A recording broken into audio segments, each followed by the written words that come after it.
নমস্কাৰ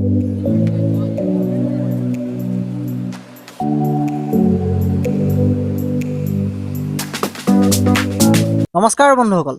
তো আজি আমি এখন ইছলামিক সভালৈ গৈ আছোঁ। সভা বুলি কৈছোঁ কাৰণে আপোনালোক বেছি কনফিউজ নহ'ব। মানে ইয়াক জলসা বুলিও কোৱা হয়। ইছলাম ধৰ্মৰ মানুহে ইয়াক জলসা বুলিও কয়। তেওঁলোকে এই জলসাত নিজৰ ধৰ্মৰ বিষয়ে বহুত কিছুমান কথা আলোচনা কৰে। সেই বিষয়ে আমি বেছি কথা নাপাতোঁ। ধৰ্মৰ বিষয়ে মই বেছি কথা নাপাতোঁ, কাৰণ ধৰ্মৰ বিষয়ে যদি কিবা অকণমানো মোৰ কোৱাত খেলি মেলি হৈ যায় তেন্তে পাব্লিকে বহুত ট্ৰল কৰে সেইটোত। তো সেইকাৰণে ধৰ্মৰ বিষয়ে আমি বেছি নকওঁ। আমি সভাত যাম, সভাৰ বজাৰখন আপোনালোকক দেখুৱাবলৈ চেষ্টা কৰিম, আৰু তাৰ পৰাই কিছুমান ৰেণ্ডমলি মানুহক আমি ধৰি কিছুমান কুৱেশ্যন সুধিম, জেনেৰেল নলেজৰ কুৱেশ্যন সুধিম, ধৰ্মক লৈ একো নুসুধোঁ। তো তেওঁলোকে সেই কুৱেশ্যনৰ আনচাৰ দিব পাৰে নে নোৱাৰে আমি তাকে চাম। তেন্তে আহক আজি এই ভিডিঅ'টো আমি আৰম্ভ কৰোঁ।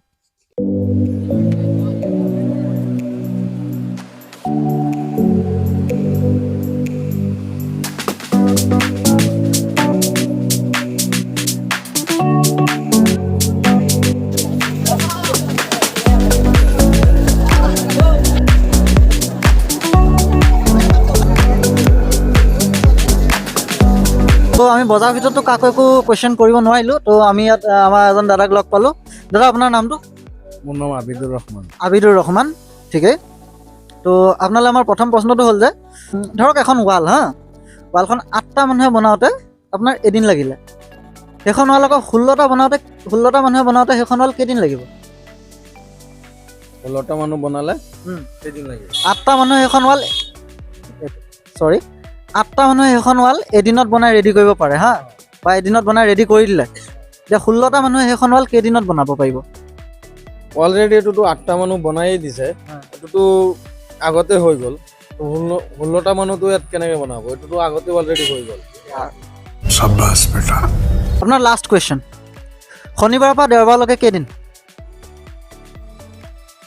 6 দিন। নাই হোৱা। আজি শনিবাৰ, কালিয়েতো দেওবাৰ। অকল আজিৰ ভিডিঅ'টো ইমানেই আছিলে। যদি এই ভিডিঅ'টো আপোনালোকৰ ভাল লাগিছে তেন্তে চেনেলটো ছাবস্ক্ৰাইব কৰি দিব, এই ভিডিঅ'টো এটা লাইক কৰি দিব, আৰু ভিডিঅ'টো যিমান পাৰে শ্বেয়াৰ কৰি দিব। কাৰণ আপাৰ আছামৰ ফালে এই জলসা বস্তুটো মইতো দেখা নাই, পাতে নাপাতে গম নাপাওঁ। চ' ভিডিঅ'টো লাইক কৰক, চেনেলটো ছাবস্ক্ৰাইব কৰক। আমি লগ পাম আমাৰ নেক্সট ভিডিঅ'টোত। তেতিয়ালৈকে গুড বাই।